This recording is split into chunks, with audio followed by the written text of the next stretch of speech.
सोचो, अगर Marvel cinematic universe की अगली सबसे बड़ी फिल्म एवेंजर्स डूम्सडे का एंड सुपर हीरो की जीत से नहीं बल्कि पूरे मल्टीवर्स की मौत से हो। क्या होगा अगर आयरन मैन का चेहरा लेकर आने वाला विक्टर वॉन डूम कोई छोटी मोटी तबाही नहीं बल्कि उस पूरे सिलसिले को ही मिटा दे जिसे हम और आप पिछले 18 सालों से देख रहे हैं। इन्फिनिटी वॉर में जब थैनोस ने चुटकी बजाई थी तो आधी दुनिया मिटी थी, लेकिन एवेंजर्स डूम्सडे का जो क्लाइमेक्स होने वाला है ना, वो थैनोस के स्नैप से 100 गुना ज्यादा खौफनाक होगा, क्योंकि वहाँ कोई आधी पॉपुलेशन नहीं मरेगी बल्कि पूरा का पूरा रियलिटी का ताना बाना, सारे टाइमलाइंस, सारी पैरेलल यूनिवर्स एक झटके में कोलैप्स हो जाएंगी और उस तबाही के मलबे से जन्म लेगी एक ऐसी जगह जिसे मार्वल कॉमिक्स की तारीख में बैटल वर्ल्ड कहा जाता है। Welcome back to film history दोस्तों। तो आज हम बात करने वाले हैं एमसीयू के सबसे बड़े, सबसे एम्बिशियस और सबसे ज्यादा दिमाग हिला देने वाले सिनेमैटिक इवेंट की। तो आज की इस वीडियो में हम डिकोड करेंगे एवेंजर्स डूम्सडे के उस प्रेडिक्टेड क्लाइमेक्स को जो पूरे मार्वल यूनिवर्स को हमेशा हमेशा के लिए बदल देगा। कैसे फॉक्स का एक्समैन यूनिवर्स, सोनी का स्पाइडरवर्स और हमारा अर्थ 616 आपस में टकराएंगे। कैसे रॉबर्ट डाउनी जूनियर का डॉक्टर डूम इस पूरे मल्टीवर्स का एक लौता भगवान बनेगा। अपनी कुर्सी की पेटी बांध लीजिए, क्योंकि आज मार्वल का एंड गेम नहीं,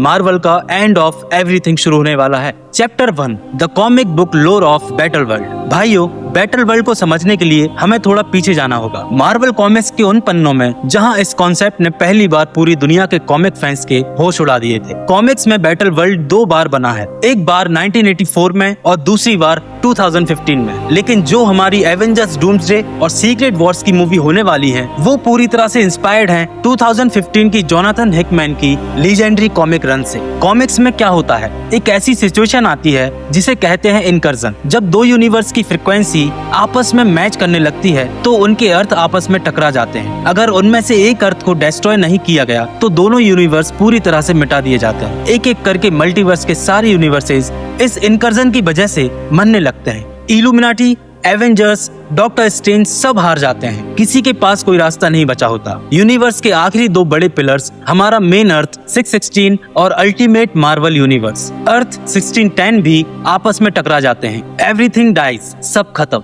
लेकिन जब सब हार मान चुके थे तब एक इंसान ने वो किया जो भगवान भी नहीं कर सकते। Victor von Doom, doctor Doom ने द बियॉन्डर्स की ताकत को चुरा लिया जो इस मल्टीवर्स को चला रहे थे। डूम ने उन्हें मार दिया और उनकी गॉड लाइक पावर्स को अपने अंदर समेट लिया, लेकिन तब तक देर हो चुकी थी। मल्टीवर्स पूरी तरह डिस्ट्रॉय हो चुका था। डूम ने क्या किया, डूम ने बचे कुछ यूनिवर्सेस के टूटे हुए हिस्सों को पकड़ा, उन्हें एक साथ चिपकाया और स्पेस के अंधेरे में एक अजीबो गरीब प्लेनेट बनाया और इसी प्लेनेट को नाम दिया गया बैटल वर्ल्ड। इस प्लेनेट पर कोई पुरानी दुनिया का नियम नहीं चलता था। इस नए प्लेनेट का ना तो कोई सूरज था ना कोई चांद। वहाँ सूरज की जगह खुद ह्यूमन टॉर्च को एक स्टार बनाकर आसमान में टांग दिया गया था। और इस पूरे प्लेनेट का एक लौता शासक, एक लौता किंग और एक लौता भगवान कौन था? God emperor Doom. लोग वहाँ पुरानी दुनिया को भूल चुके थे। उनके लिए ना कोई टॉनी स्टार्क था ना कोई कैप्टन अमेरिका। उनके लिए शुरुआत भी डूम था और अंत भी डूम था। और यही वो डेंजरस कॉन्सेप्ट है जिसे मार्वल अब बड़े पर्दे पर लाने की तैयारी कर रहा है। Chapter 2, how Doom creates battle world in the MCU. अब आते हैं सबसे बड़े सवाल पर। कॉमिक्स की कहानी तो बढ़िया है, लेकिन एमसीयू में ये सब कैसे सेट होगा? मार्वल सिनेमैटिक यूनिवर्स में इसकी शुरुआत वहाँ से होगी जहाँ लोकी सीजन 2 और डेडपूल एंड वोल्वरिन ने कहानी को छोड़ा है। हम सब जानते हैं कि इस वक्त एमसीयू का मल्टीवर्स एक पेड़ की तरह है जिसे हमारा प्यारा लोकी अपने हाथों से बांध कर बैठा है। लेकिन सोचो, अगर डॉक्टर डूम को इस मल्टीवर्स पर राज करना है तो उसकी सबसे पहली नजर किस पर पड़ेगी? जाहिर है लोकी पर और उसके उस मल्टीवर्स ट्री पर। थ्योरीज के मुताबिक एवेंजर्स डूम्सडे में डॉक्टर डूम सबसे पहले टीवीए यानी टाइम वेरिएंस अथॉरिटी और लोकी के उस थ्रोन पर हमला करेगा। वो लोकी को मारेगा नहीं बल्कि उसकी उस पूरे टाइमलाइन होल्डिंग पावर को सिफोनिंग मशीन या अपनी एडवांस टेक्नोलॉजी के जरिए चुरा लेता है। जैसे ही लोकी कमजोर पड़ेगा पूरा मल्टीवर्स लूज हो जाए, सारी टाइमलाइंस आपस में उलझ जाएंगी। और याद है डेडपूल एंड वोल्वरिन में हमें एक नया कॉन्सेप्ट सिखाया गया था, एंकर विंग्स। वो लोग जिनके मरने से उनका पूरा यूनिवर्स धीरे धीरे खत्म होने लगता है। डॉक्टर डूम इस कॉन्सेप्ट का फायदा उठाएगा। वो अलग अलग यूनिवर्स के एंकर विंग्स को टारगेट करेगा ताकि यूनिवर्स आपस में कोलैप्स होने के लिए मजबूर हो जाए। एवेंजर्स डूम्सडे के फाइनल 30 मिनट्स में हमें स्क्रीन पर अब तक का सबसे भयंकर इनकर्जन देखने को मिलेगा। डॉक्टर स्ट्रेंज और बाकी के एवेंजर्स इस इनकर्जन को रोकने की कोशिश करेंगे। लेकिन दोस्तों, ये मार्वल का पुराना फॉर्मूला नहीं होगा। जहां हीरोज आखिरी सेकंड में बचा लेते हैं। इस बार हीरोज हारेंगे। अर्थ 616 पूरी तरह तबाह होने लगेगा, आसमान लाल हो जाएगा, जमीन फटने लगेगी और ठीक उस वक्त जब सब कुछ खत्म होने वाला होगा तब स्क्रीन पर आएगा विक्टर वॉन डूम। अपनी चुराई हुई कॉस्मिक और मैजिकल पावर्स का इस्तेमाल करके वो इन तीनों बड़ी यूनिवर्सेस के बचे कुचे टुकड़ों को एक साथ खींचेगा और उन्हें मौत के मुंह से निकालकर एक नई दुनिया में बदल देगा, द MCU बैटल वर्ल्ड। और इसी massive hair raising cliff hanger के साथ स्क्रीन पर बड़े अक्षरों में लिखा आएगा, doctor Doom will return in Avengers Secret Wars. और थिएटर में बैठे हर एक बंदे के होश उड़ जाएंगे।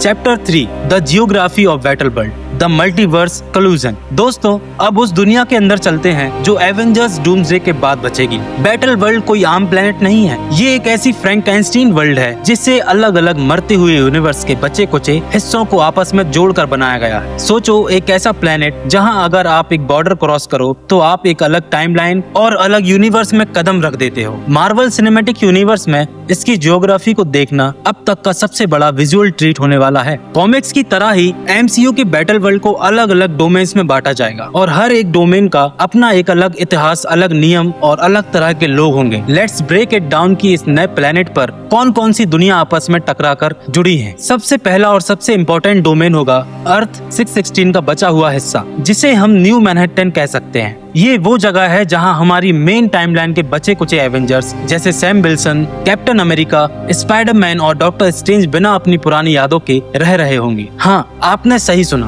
बैटल वर्ल्ड पर रहने वाले ज्यादातर लोगों को याद ही नहीं होगा कि इससे पहले भी कोई दुनिया थी। उसके लिए यही उनकी इकलौती रियलिटी होगी। लेकिन रियल मजा तब आएगा जब आप इस बॉर्डर के पार देखोगे। बिल्कुल बराबर वाले डोमेन में होगा सोनी का स्पाइडरवर्स, एक ऐसी जमीन जहाँ टॉबी मैग्यूर, एंड्रू गारफील्ड और माइल्स मोरेल्स की यूनिवर्स के टूटे हुए हिस्से एक साथ जोड़ दिए गए हैं। इस डोमेन में शायद एक नहीं बल्कि सैकड़ों स्पाइडर वेरिएंट्स एक साथ सरवाइव करने की कोशिश कर रहे हैं और उन्हें लगता है कि उनका इकलौता रास्ता सिर्फ उनकी अपनी जमीन पर था जो अब मिट चुकी है। और थोड़ा आगे बढ़ें तो हमें दिखेगा सबसे डेंजरस और सबसे hyped domain, the mutant territories, Fox का X Men universe. Deadpool and Wolverine में हमने जिस वॉइड को देखा था, ये डोमेन उससे भी ज्यादा ब्रूटल होगा। यहाँ फॉक्स के एक्स-मैन, फैंटास्टिक फोर 2005 वाले और बाकी के लेगेसी कैरेक्टर्स एक ऐसी दुनिया में रह रहे होंगे जहां हर दिन सिर्फ सरवाइव करने की जंग चल रही होगी। लेकिन इस पूरे प्लेनेट की सबसे खतरनाक जगह कौन सी होगी पता है? The Shield Wall, the Westlands. Battle World का एक ऐसा हिस्सा जहां सबसे ज्यादा डेंजरस और अनकंट्रोलेबल थ्रेट्स को क्वाइट करके रखा गया होगा, जैसे मार्वल के ज़ॉम्बीज, अल्ट्रॉन की बची हुई सेना और एनिहिलस के कीड़े।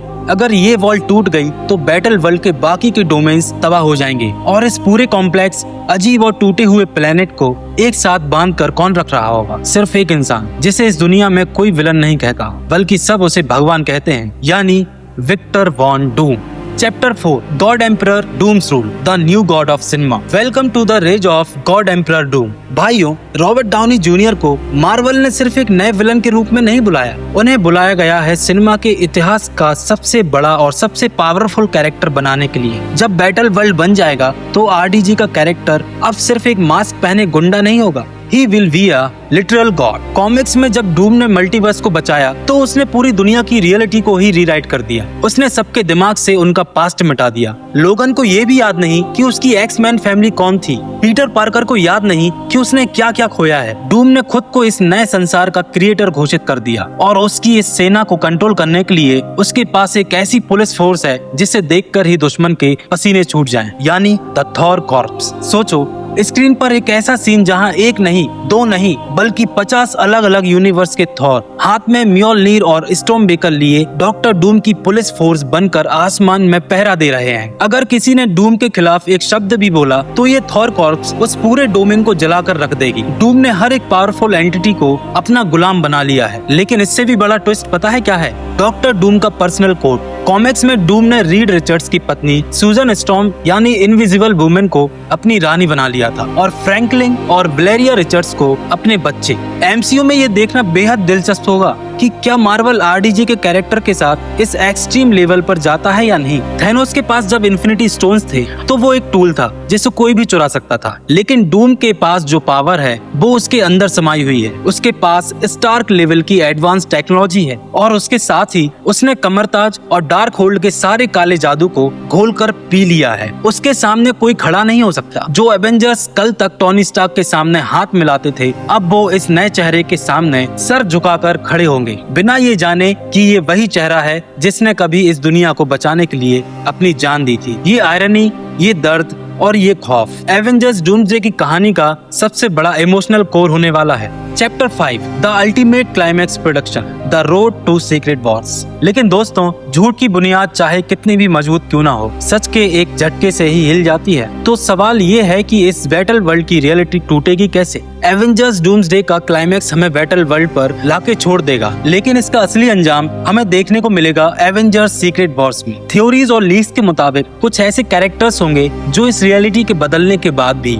अपनी पुरानी यादों को नहीं भूलेंगे। कौन होंगे वो? The survivors. डॉक्टर स्ट्रेंज अपनी मैजिकल एक्सपर्टीज की वजह से और डेडपूल अपनी फोर्थ वॉल ब्रेकिंग एबिलिटीज और TVA की नॉलेज की वजह से इस झूठ को समझ जाएंगे। वो एक एक करके बाकी के बड़े हीरोज को उनका सच याद दिलाना शुरू करेंगे। वो पीटर पार्कर यानी टॉम हॉलैंड के पास जाएंगे और उसे बताएंगे कि ये तुम्हारा भगवान नहीं है, ये वही चेहरा है जिसे देखकर तुमने सुपर हीरो बनना सीखा था। और इस पूरी जंग का आखिरी मोहरा होगा द फैंटास्टिक फोर का Reed Richards, mister fantastic. Comics में डूम और रीड रिचर्ड्स की दुश्मनी सबसे पुरानी है। डूम चाहे कितना भी बड़ा भगवान क्यों न बन जाए, उसके अंदर एक कॉम्प्लेक्स है कि वो रीड से हमेशा पीछे रहता है। MCU में जब पेड्रो पास्कल का रीड रिचर्ड्स और RDJ का डॉक्टर डूम आमने सामने आएंगे तो वो लड़ाई सिर्फ मुक्कों की नहीं होगी, वो दिमाग और अस्तित्व की लड़ाई होगी। सीक्रेट वॉर्स के फाइनल क्लाइमैक्स में हम एक ऐसी मेगा बैटल देखेंगे जो सिनेमा ने आज तक नहीं देखी। एक तरफ से टॉबी मैग्यूर का स्पाइडरमैन, ह्यूग जैकमैन का वॉल्वरिन, क्रिस इवांस का कैप्टन अमेरिका और हमारे सारे नए एवेंजर्स, और सामने गॉड एम्परर डूम और उसकी थॉर कॉर्प्स। ये जंग बैटल वर्ल्ड को पूरी तरह डिस्ट्रॉय कर देगी और इसके मलबे से जन्म लेगा एक बिल्कुल नया, क्लीन और रीबूटेड MCU टाइमलाइन। तो दोस्तों, बैटल वर्ल्ड सिर्फ एक नया प्लेनेट या एक नई कहानी नहीं है, ये मार्वल का एक तरीका है हमें एक ऐसी दुनिया से अलविदा कहने का जिसे हमने पिछले 2 दशकों से जिया है। रॉबर्ट डाउनी जूनियर ने जिस टोनी स्टार्क के रूप में इस MCU की बुनियाद रखी थी, वही रॉबर्ट डाउनी जूनियर अब डॉक्टर डूम बनकर इस पुराने MCU की बुनियाद को जड़ से उखाड़ फेंकने आ रहा है। इससे बेहतरीन सिनेमैटिक सर्कल शायद ही कोई डायरेक्टर सोच सकता है। जब एवेंजर्स सीक्रेट वॉर्स खत्म होगी तो हमारा पुराना MCU हमेशा के लिए मिटा दिया जाएगा। एक नया यूनिवर्स बनेगा जहां म्यूटेंट्स, एवेंजर्स और फैंटास्टिक फोर सब एक ही टाइमलाइन में पहले से मौजूद होंगे। लेकिन वहां तक पहुंचने का रास्ता बेहद दर्दनाक, दर्द और तबाही से भरा होने वाला है। तो अब आपको क्या लगता है दोस्तों, क्या डॉक्टर डूम का ये बैटल वर्ल्ड वाला प्लान थैनोस के स्नैप से बड़ा मास्टर स्ट्रोक साबित होगा? और जब टॉम हॉलैंड का स्पाइडरमैन पहली बार डॉक्टर डूम के मास्क के पीछे टोनी स्टार्क का चेहरा देखेगा तो उसका क्या रिएक्शन होगा? मुझे नीचे कमेंट्स में अपनी सबसे क्रेजी थ्योरीज जरूर बताना। अगर ये वीडियो बढ़िया लगी और आप इस पूरी मल्टीवर्स की तबाही के लिए एक्साइटेड हो तो फिल्मिस्ट्री को सब्सक्राइब करके बेल आइकन दबाना मत भूलना। मिलते हैं अगली वीडियो में, तब तक के लिए keep guessing and keep watching Filmistry. Bye bye.